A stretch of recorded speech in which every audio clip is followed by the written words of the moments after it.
¿Cuáles son las problemáticas que viven los peruanos en el exterior? Y de repente buscar soluciones, como por ejemplo el tema de la discriminación, el tema de la xenofobia, el tema de la violencia familiar, problemas jurídicos tal vez, y que no pueden resolverse en el mismo país y que necesitan personas profesionales, abogados que los representen o que les ayuden desde el Perú, por ejemplo. ¿Se ha previsto algo? El tema de la discriminación es un tema donde el rol de los consulados es importante. ¿Por qué? Porque cuando se violenta los derechos de un peruano en el exterior, ¿no? El peruano, sea regular o irregular, tiene derechos fundamentales que tienen que ser respetados, que son los derechos humanos del migrante. Y hay acuerdos internacionales que los países han firmado respecto al respeto a los derechos humanos.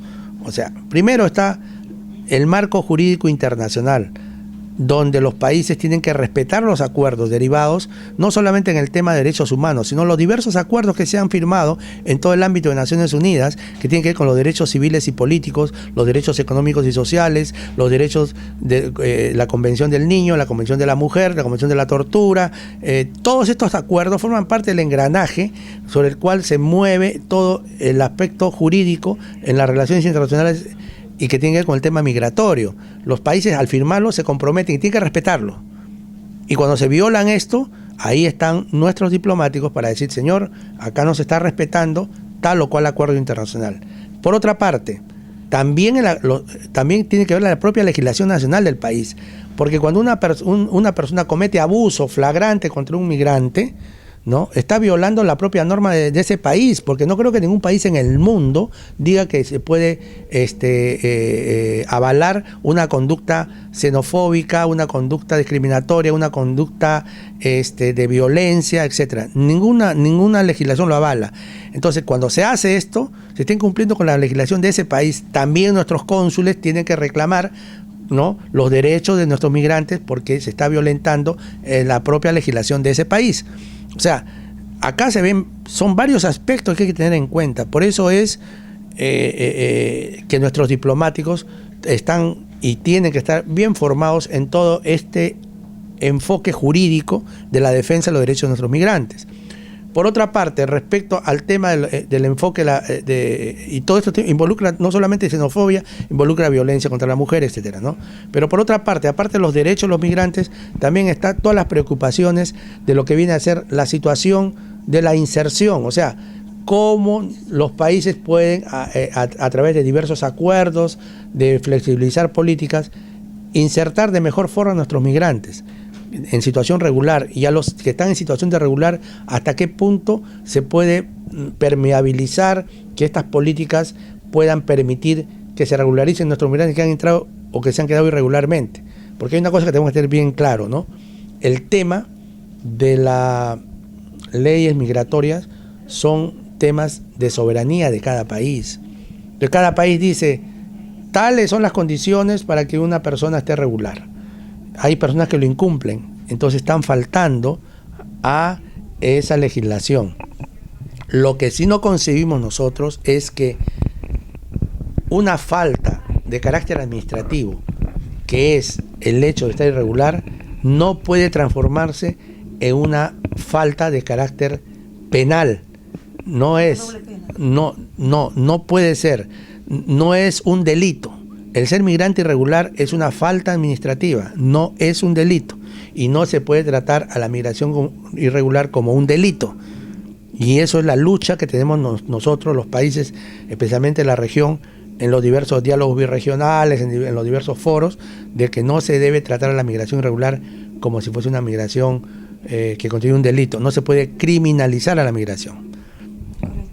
Tenemos también los peruanos que, por ejemplo, viven al exterior, tienen hijos, ¿no? Tienen hijos y que ellos a veces no tienen las facilidades para volver aquí. ¿Por qué? Porque tienen la nacionalidad, han perdido lazos y es difícil volverse a integrar en una ley de retorno, por ejemplo. ¿Cómo podríamos pensar en un análisis, en una ley que podría protegerlos o involucrarlos, ¿no?, en esta sociedad? Las personas que tienen hijos, que por diversos motivos estos hijos nacieron allá o vivieron acá y la mayor parte del tiempo la pasaron en el otro país, primero tienen que tener presente, y esto es un esfuerzo de cada peruano, no solamente del Estado, en que no pierdan la identidad y las raíces. Tenemos desde el punto de vista cultural políticas que también estamos implementando y queremos implementar. Hay ya programas de vinculación que la Cancillería maneja. Por ejemplo, nadie se ha enterado y lo hemos sacado hace tiempo y no se han enterado porque de repente lo saben y no se preocupan. Hay un convenio de la Cancillería con el Colegio Almirante Guise, ¿no? Primero, hay un convenio que es para estudiar de manera integral y tienen título oficial los estudios que se hacen por vía virtual. Bueno, tiene un costo. No todos los migrantes acceden a esto porque ya tienen a sus hijos matriculados en colegios allá y esto sería un doble costo de repente, ¿no? Bueno, perfecto. Pero hay otro programa muy interesante que es con un costo social muy bajo. Creo que me parece que son $70 al año, ¿no? Y te enseñan 2 cursos guiados, monitoreados de manera virtual. Geografía del Perú e historia. Entonces, cualquier migrante que quiere que su hijo no se desarraigue, que no se desvincule, que no pierda su identidad, pone a sus hijos. Entonces, es un deber del padre peruano querer mantener la identidad con sus propios hijos. Porque es muy fácil esta visión, desgraciadamente. Muchas veces hay padres que no le inculcan eso a sus hijos. Sus hijos viven en una sociedad normalmente más desarrollada que el Perú, porque la migración es hacia países más desarrollados normalmente. Entonces, y en estas sociedades de mayor desarrollo, de repente impactan al hijo de una forma donde compara el hijo a esa sociedad con el Perú.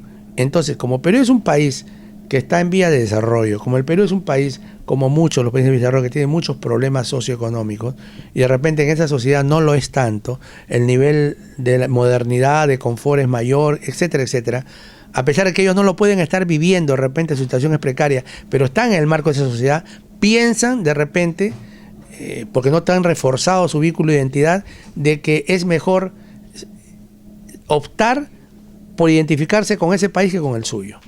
Cuando el tema de la identidad no es porque el Perú sea el país más desarrollado del mundo, el que ha progresado más en el mundo. El tema de la identidad tiene que ver con valores de carácter culturales, históricos, de identidad. Uno es peruano porque se siente orgulloso del pasado del Perú, de su historia, de su cultura, de su gente, de su gastronomía, etcétera, etcétera, por muchos motivos. Y no porque precisamente le vaya solamente muy bien económicamente. Entonces hay que saber distinguir y fomentar a los hijos, inculcarles ese amor al Perú, que con los defectos que pueda tener es el país con el cual ellos están eternamente identificados. Entonces, a partir de ahí se genera una serie de políticas, ¿no? Primero, sentir que el tema de la identidad está fomentada sólidamente. Le estoy dando un ejemplo ahorita de un programa que puede dictar cursos para que estos conozcan la realidad peruana. Hay otra serie de vinculaciones que nosotros vamos a potenciar, la queremos potenciar. Y esto tiene que ver mucho con un tema de organización de la propia comunidad. Si nosotros sacamos las tradiciones de Perú a través del Señor de los Milagros, estamos de alguna forma impactando no solamente en la propia comunidad mayor, sino en los hijos de ellos. Si nosotros sacamos en los 28 de julio festividades, si nosotros de homenaje al Perú, estamos inculcando civismo a los hijos de los migrantes, ¿no? Algo que ellos les tiene que nacer. Si nosotros inculcamos el hecho de la propia gastronomía, entonces la gastronomía forma parte de la cultura peruana, no es una cosa aislada. Entonces es un tema de identidad, eso hay que fomentarlo también. Entonces todo ese gran potencial que afortunadamente como país tenemos, ¿no? Afortunadamente, porque uno a su país lo debe querer teniendo o no teniendo potencial. Afortunadamente nosotros lo tenemos un potencial cultural enorme, pues entonces con mayor razón debemos fomentarle eso. Y nosotros como Cancillería, como política de exterior, fomentamos y amparamos, divulgamos toda y cualquier programa que tienda a eso. Y eso es lo que estamos haciendo. ¿Existe un presupuesto justamente para apoyar esta ley o esta iniciativa del Consejo de Consulta en el Exterior? No, no hay, o sea, si te refieres al tema de presupuestal, los consejos de consulta no tienen presupuesto en su creación. Primero, ¿Está pensado no, tenerlo? no, porque primero que no son funcionarios del Estado, por lo tanto no pueden estar remunerados. Entonces, y el Estado ya tiene problemas, Pero para inclusive. consulados, específicamente. ¿Cómo para el consulado? Para ¿No? los consulados que, por ejemplo, hacen actividades en No. favor de... Las actividades hay un presupuesto que no voy a negar que es escaso, ¿ah? Pero yo repito, mi propia experiencia como cónsul general, la experiencia de muchos colegas hace de que con lo poco que uno puede disponer en los consulados y con lo mucho que tiene a través de toda la comunidad, de apoyo que tienen de las asociaciones, de los clubes, de los consejos de consulta, mucho se puede hacer. Con la colaboración solamente salen muchas cosas, ideas muy interesantes, proyectos interesantes, iniciativas muy originales, en fin. Cambiando un poquito el tema, me gustaría saber cuál es su opinión con respecto a que muchos extranjeros vienen aquí y son recibidos de manera muy alegre, vienen aquí, hacen empresas o a veces vienen también a buscar trabajos, pero sin embargo los peruanos que están en el exterior sufren mucha discriminación o no tienen acceso al trabajo. ¿Usted cree que, por ejemplo, Brasil ahorita ha creado una ley de reciprocidad? Por ejemplo, les pone visados, ha tomado medidas. ¿El Perú tendría tal vez que tener una ley de reciprocidad también? Mire, la reciprocidad es una pieza fundamental en el marco de las relaciones internacionales en muchos aspectos, no en todos. Por ahí hay algunos planteamientos de actuar de manera recíproca en el tema de las visas, ¿no? O sea, si hay países que nos piden visas, nosotros también pedirle visa.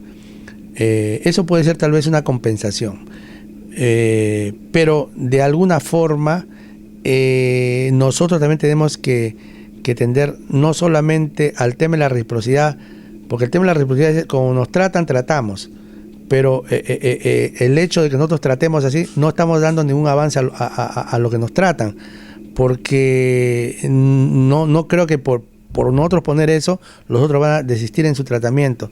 Este es un tema más que todo de fomento de políticas. Este es un tema de fomento del cumplimiento de lo que son acuerdos internacionales, ¿no? El tema de la discriminación, una mala práctica, uno no la puede fomentar con otra mala práctica. O sea, ¿no? Por eso. Entonces, la mala práctica se le combate con argumentos de derecho, ¿no? Y las buenas prácticas hay que imitarlas. En el ámbito de lo que es el tema de algunas exigencias administrativas, sí podemos tender a la reciprocidad. En el tema laboral, los países son soberanos en sus legislaciones laborales y lo que nosotros tenemos que hacer, acuerdos. No es porque nosotros le digamos, ustedes nos tratan así, nosotros vamos a tratar así. Porque si nosotros nos podemos a pensar una cosa, ¿cuál es la migración nuestra hacia el exterior? 3 millones. ¿Cuál es la migración de extranjeros en el Perú? O sea, ni siquiera es el 5% de esa cifra, ni siquiera es el 2%. O sea, ¿quién pierde más? ¿Sobre qué cantidad va a ser la reciprocidad? O sea, hay cosas donde tú no puedes medir el impacto, el efecto, simplemente por un tema de reciprocidad. Sería estudiarlo. Es estudiarlo. Tal vez en el tema de visa sí, porque el tema de visa es recaudación, ¿no? Sí. Puede ser. Pero en el tema de lo que es políticas soberanas de Estado, no se trabaja por reciprocidad, se trabaja por negociaciones de acuerdos, convenios, etcétera, ¿no? Y a eso es lo que vamos nosotros. Porque, por ejemplo, Ecuador negoció ciertas políticas con España, por ejemplo, para el acceso al trabajo, con contratos de trabajo.